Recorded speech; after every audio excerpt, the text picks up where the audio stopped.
जो formalin group है, formaldehyde group है, ये जो है ये ह्यूमिडिटी, इसके लिए कंडीशंस होती हैं, टेम्परेचर, उसकी सेंसिटिविटी ज़रूर करवानी है। सेंसिटिविटी करवाना आपने नहीं भूलना।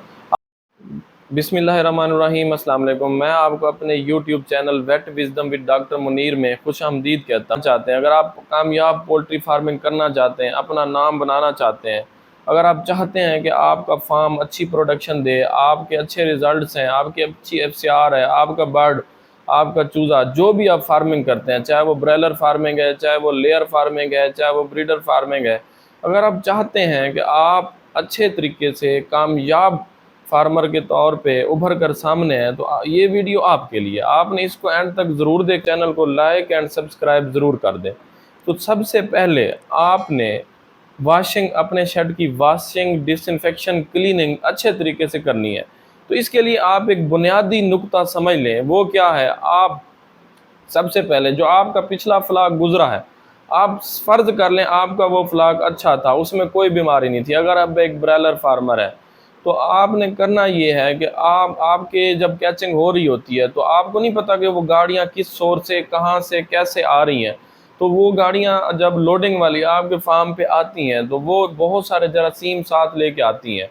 तो उसके बाद वो यूँ समझ लें, फिर वो कुछ ना कुछ जरासीम, वायरसेस, बैक्टीरिया सारे वो आपके फार्म पे छोड़ गई हैं। तो आपने जब भी वॉशिंग करनी है, नया फ्लाक डालने से पहले तैयारी करनी है, तो आपने जहन में ये नहीं रखना कि हमारा फ्लाक बहुत अच्छा था, हेल्दी था, लेकिन आपने ये समझ के करनी है कि हमारे फ्लाक में प्रीवियसली मसला था, गाड़ियाँ इश्यूज़, कोई बैक्टीरिया, वायरल प्रॉब्लम लेके। आपने इस चीज़ को आपने ईजी नहीं लेना, क्योंकि ये बुनियाद है, बेसिक्स जो होती है कामयाब फार्मिंग की, वो बहुत ज़रूरी होती है। तो आपने उस चीज़ को नंबर 1 फोकस रखना है। तो नंबर 1 आपकी वॉशिंग, डिसइंफेक्शन है। अच्छा, ये इसमें सबसे पहले आपने जो पुराना लिटर मटेरियल बरादा है, उसको आपने सफाई करनी है, अच्छी तरह झाड़ू लगवाना है, साफ सादा पानी से उसकी क्लीनिंग, वॉशिंग करनी है, पानी से उसको धोना है, उसकी छत साफ़ करनी है, उसके जो फर्श है वो फ्लोर साफ़ करना है, आपने उस पे एसिडिक इन्वायरमेंट क्रिएट करना है। तो उसके आपने उसकी कास्टिक सोडा, आम जिसे केमिकल है, उसको यूज़ करना है फ़र्श पे बिछोने पे।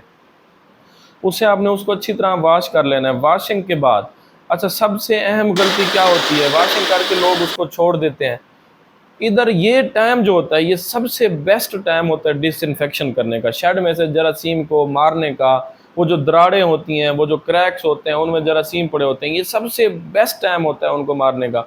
उसके लिए आपने क्या करना है? आपने फार्मलिन, फार्मेल्डिहाइड ग्रुप यूज़ करना है। अच्छा, सब काफ़ी लोगों को ये नहीं पता, ये मैं इसलिए इंफॉर्मेटिव वीडियो बना रहा हूँ कि जो फार्मलिन ग्रुप है, फार्मेल्डिहाइड ग्रुप है, ये जो है ये ह्यूमिडिटी, इसके लिए कंडीशंस होती हैं, टेम्परेचर की, ह्यूमिडिटी की। तो वो बेस्ट कंडीशन होती है जब आपका शेड ताज़ा ताज़ा वॉश हो चुका होता है। तो सबसे पहले आपने उसमें जो है वो फार्मेल्डिहाइड ग्रुप जो है वो आपने स्प्रे करना है, या वो वॉशिंग से लगवा दें। उसके बाद आपने किसी अपना बरादा लेना है, राइस हश्क जिसको कहते हैं, बरादा तो जिसे कहते हैं, तो वो आपने लेनी है। उसको आपने 2 इंच तक डालना है, पूरे शेड में डाल देना है। उसको बाद आपने शेड को अच्छे तरीके से डिसइंफेक्ट करना है। आपने कोई अच्छे मटेरियल की फोकिंग करनी है, यानी फोकिंग का उसमें आप फिनोलिक कंपाउंड ले सकते हैं, अमोनियम क्वार्टरी कंपाउंड ले सकते हैं। अच्छा, एक और चीज़ आपने याद रखनी है, ये आपने जहन में बिठा लें, कॉमन प्रैक्टिस नहीं करनी। मतलब आपने एक जो डिसइंफेक्शन है वो एक ग्रुप केमिकल से की है, जो दूसरी से करनी है।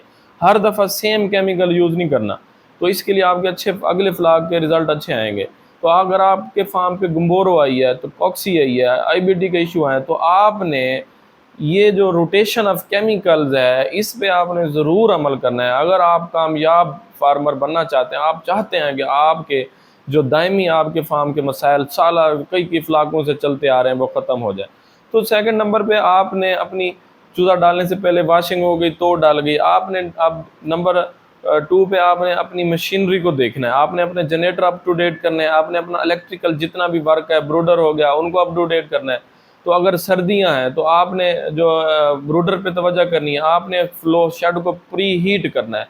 आपने चूज़ा आने से कम 48 आवर, 24 घंटे पहले आपने शेड को, आपने टेम्परेचर उसका पूरा करना है। ये बहुत ज़रूरी पॉइंट है, टेम्परेचर पूरा करके छोड़ देना है। जो भी आपका इक्विपमेंट है, शेड का ज़रूरी सामान है, वो आपने चूज़ा डालने से पहले शेड में डिसइंफेक्शन वाशिंग करते वक्त आपने उसको सारा शेड में जो है वो रख देना है, उसको सेट करके रख देना है। उसके बाद नंबर 3 पे जब आप चूज़ा बुक करवाते हैं, चूज़ा बुक करवाते हो आपने हमेशा देखना है कि मार्केट में कौन सी ब्रीड अच्छा परफॉर्म कर रही है, कौन सी कंपनी का अच्छा चूज़ा जा रहा है। तो आपने हमेशा जल्दी नहीं करनी, आपने वो चूज़ा अच्छा सिलेक्ट करना है। और फिर आपने जब जिस दिन आपका चूज़ा हो, आपने हैचरी में ज़रूर आपने पता करना है, कॉल करनी है कि कितने बजे वो चूज़ा हैच आउट हुआ है, यानी अंडे से निकला है, उसकी पोजीशन क्या है। आपने जो हैचरी में ओल्ड चूज़ा हो जाता है, स्टॉक हो जाता है, उधर होल्ड हो जाता है, उसको आपने कभी भी नहीं लेना, वो आपके लिए बहुत सारे मसाइल पैदा कर सकता है।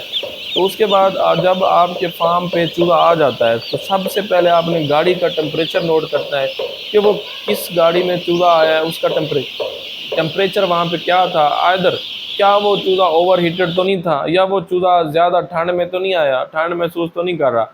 ये चीज़ें देखने के बाद आपने चूज़े को उतार के शेड में रख देना है। उसके बाद आपने जो वाटर लाइन्स हैं, वाटर लाइन का ख़ास ख्याल करना है। अच्छा, इसमें एक और बात, मैं थोड़ा लेट हो गया हूँ, उसके लिए ये है कि आपने जो वाटर लाइन है वो चूज़ा आने से कोई 5-6 घंटे पहले आपने उनमें से उनको वाश आउट कर देना है। उसमें हाइड्रोजन पेरोक्साइड और उसके स्टेबल हाइड्रोजन पेरोक्साइड, एक हाइड्रोजन पेरोक्साइड होती है आम सिंपल, वो नहीं स्टेबल, मतलब जिसमें सिल्वर नाइट्रेट हो या ग्लिसरीन उसमें स्टेबलाइजर डला हो, वो वाली कम से कम चूज़ा डालने से पहले आपने को 12 घंटे पहले आपने लेने अच्छे तरीके से वाश आउट कर लेने। उसके बाद आपने जब आपके पास चूज़ा आ गया, चूज़े में आपने कौन सी चीज़ें देखनी है। आप जब चूज़ा आपके पास आ गया है, आपने चूज़े में सबसे पहले उसका एक्टिवनेस देखनी है, चूज़ा एक्टिव है, डिहाइड्रेटेड तो नहीं है। उसकी आइज़ देखनी है, उसकी आइज़ की ब्राइटनेस देखनी है, उसकी लेग्स देखनी है, वो वैक्सी होनी चाहिए, चूज़ा एक्टिव होना चाहिए, उसकी नेवल जो हील है वो बिल्कुल भरी होनी चाहिए। जब फिर आपने चूज़े को ना फ़ौरन फीड देनी है। ये ओल्ड कंसेप्ट है कि चूज़े को फीड नहीं जल्दी देनी। यॉक को जल्दी हल करने के लिए, उसको इन्फेक्शन से बचाने के लिए आपने उसको जल्दी जो है वो फीड दे देनी है। और एक प्लेट जो है 50 चूज़ों के लिए आपने एहतमाम करना है, वो रखनी है ज़रूर। फीड गन आपने जो वाटर लाइन और निप्पल का लेवल है वो चूज़े की बर्ड्स की आँख के बराबर होना चाहिए। और जब चूज़ा पानी पिए तो उसको आँख प्रेशर इतना होना चाहिए, उसको आँख के बराबर उसको निप्पल में से कतरा नज़र आना चाहिए। वो जब नज़र आ रहा होगा तो, क्योंकि वो बर्ड है, पहले डे ओल्ड चिक्स है, उसको इतना नहीं पता, तो वो फिर पानी पिएगा, वो फीड खाएगा। उसके बाद आपने उसका क्रॉप टेस्ट करना है, 6 से 7 घंटे बाद आपने क्रॉप टेस्ट करना है। और क्रॉप टेस्ट में आपका 12 घंटे बाद आपका 100% जो चूज़े में फीड होनी चाहिए। तो इसके लिए आपकी साइजिंग नहीं बनेगी। उसके बाद आपने अपना उसका टेम्परेचर सेट करना है। टेम्परेचर जो है वो 32 जो है वो सेल्सियस पे हम सेट करते हैं। अगर फ़ारेनहाइट चलता नहीं है, हम सेंटीग्रेड सेल्सियस को ही प्रीफर करते हैं। फ़ारेनहाइट जो होता है वो 95 होता है, लेकिन हमने 32। और डेली का हर 3 दिन बाद आपने उसका 1 पॉइंट टेम्परेचर जो नीचे लेके आना है ज़रूर। और आपने चूज़ा आने जब आप पहुंच जाए, आपने उसकी सेंसिटिविटी ज़रूर करवानी है। सेंसिटिविटी करवाना आपने नहीं भूलना। आपको पता होगा आपके चूज़े पे कौन सी दवाई ने काम करना है, उसको कैसे उसने परफॉर्म करना है और किस तरह से वो होगा। ये डे चूज़ा रिसीविंग तक ये पॉइंट्स थे। उम्मीद करता हूँ कि ये आपको समझ आ गए होंगे। इसके लिए मेरे चैनल को लाइक एंड सब्सक्राइब ज़रूर कर दें। बहुत शुक्रिया, थैंक यू।